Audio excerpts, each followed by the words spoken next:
Hello అండి, అందరూ బాగున్నారు, అందరూ బాగుండాలి, అందులో నేను ఉండాలి. నేనేనండి మీ సుజాత శ్రీనివాస్ని. గుర్తున్నానా? గుర్తుంచుకోండి, లైక్ చేయండి, సబ్స్క్రైబ్ చేసుకోండి.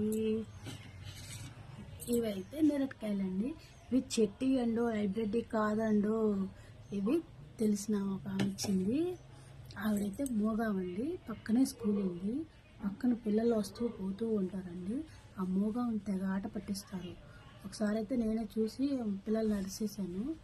ఎవరిని చెట్ల దగ్గరికి రానిదండి, చూసుకుంటారని, రాళ్ళు వేస్తారని వాళ్ళని ఎవరిని రానిదు.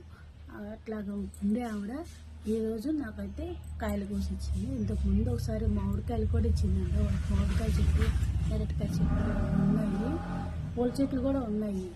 ఎందుకో తను ఎవరన్నా దూరం దూరం పెట్టింది. నేనంటే ఒకసారి మామిడికాయలు ఇచ్చింది, పువ్వులు ఇచ్చింది, ఈసారి అయితే నీరటికాయలు ఇచ్చింది.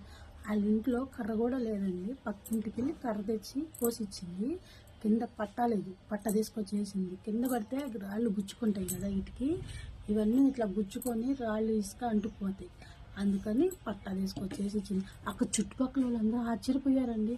నాకు అలా ఎక్కుతుంటే నాకు కూడా కొంచెం ఇదిగా అనిపించింది, కంగారుగా అనిపించింది. ఎందుకంటే తను ఎవరిని చూసినా రాయలు తీసుకుని ఇంటికి కూడా కొట్టిద్ది. మా పిల్లల్ని కూడా కొట్టిందండు. అందుకని భయం అవంటే. కాకపోతే నేనైతే తిన్నావా అని